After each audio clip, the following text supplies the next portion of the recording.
night performance and evaluating the price tag on Garrett Cole. SportsCenter on ESPN and the app. New England is synonymous with rings, but it hasn't come without some whispers. There have been many of reports over the years of the Patriots cheating, Deflategate, Spygate, etc. Now the Patriots have acknowledged that their production crew inappropriately filmed the field and sideline during Sunday's game between the Bengals and Browns in Cleveland. The crew was credentialed by the Browns to shoot video for a Patriots web series called Do Your Job. That featured a profile of an advanced scout, but the Patriots did not inform the Bengals or the NFL, which they called an unintended oversight. Here's the statement from the Patriots.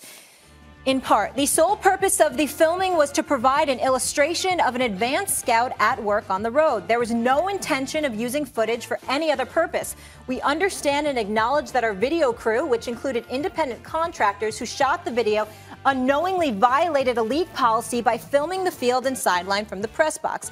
We accept full responsibility for the actions of our production crew at the Browns-Bengals game. Coach Bill Belichick said on WEEI radio that, that he had no involvement with the web series. A source told ESPN the NFL has a copy of the video and is investigating the incident. The Patriots face the Bengals in Cincinnati this Sunday. Max, that face. Okay, we'll give the face a moment. Is it fair to call the Patriots cheaters? Yes, and liars, too, I think. Or at least they cheated and lied, it seems to me.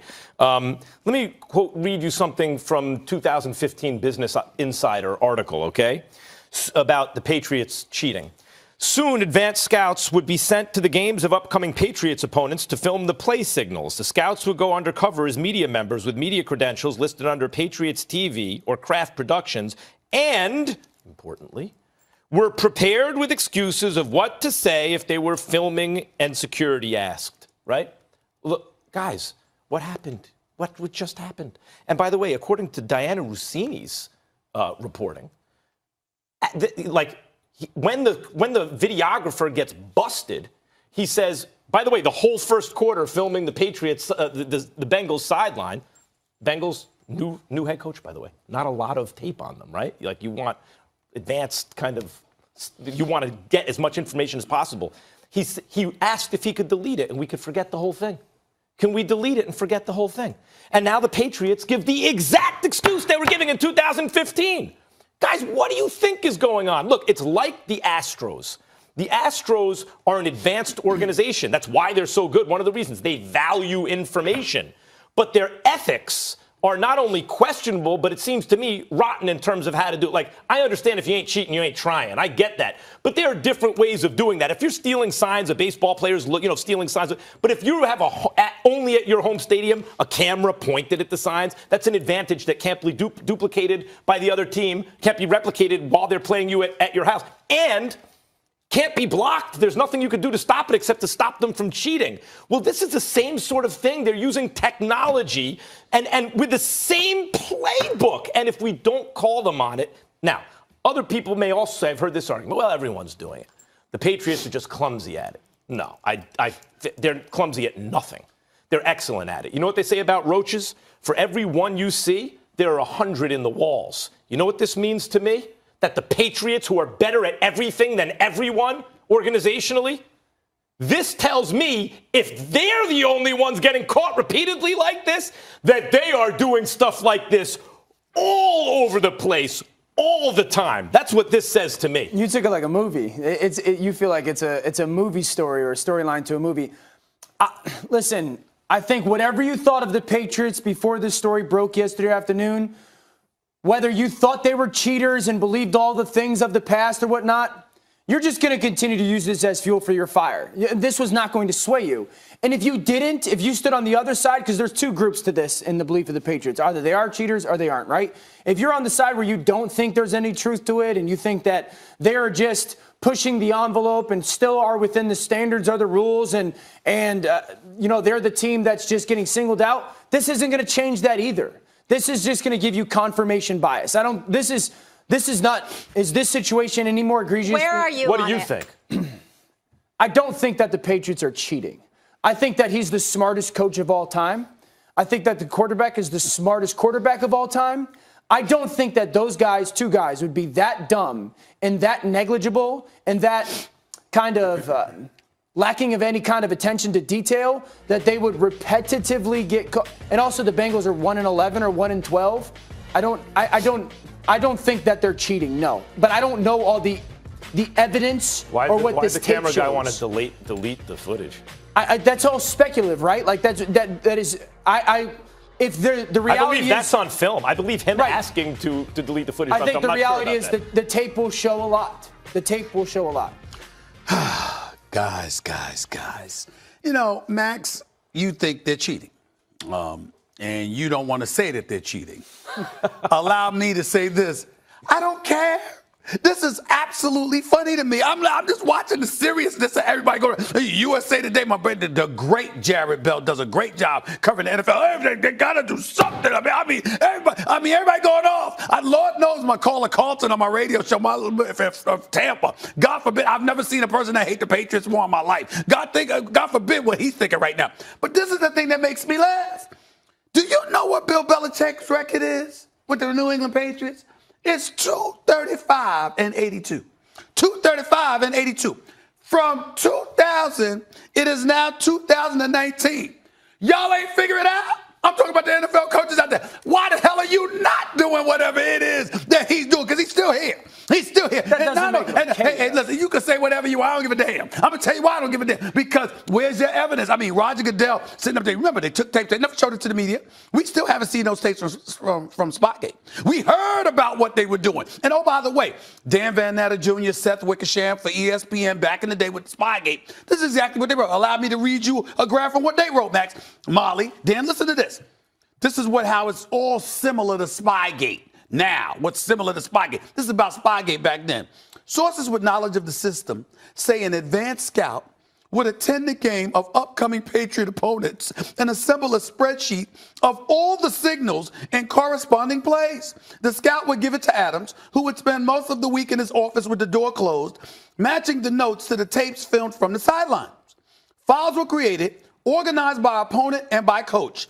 During games, Walsh later told investigators, the Patriots videographers were told to look like media members, to tape over their team logos or turn their sweatshirts inside out to wear credentials that said Patriots TV or Kraft Productions. Yeah, same thing I read. Exactly. I'm saying identical to what we're talking about right now. So my point is this. Evidently they ain't worried too much about the repercussions. And if they ain't worried about the repercussions, and this happened back in 2007, and it's 2019, and you still ain't worried about the repercussions, then why the hell ain't y'all doing it? I don't want excuses. This, to me, is setting up for somebody to sit up there and say, the Patriots are cheaters, they've been cheaters, they're always going to be cheaters, etc.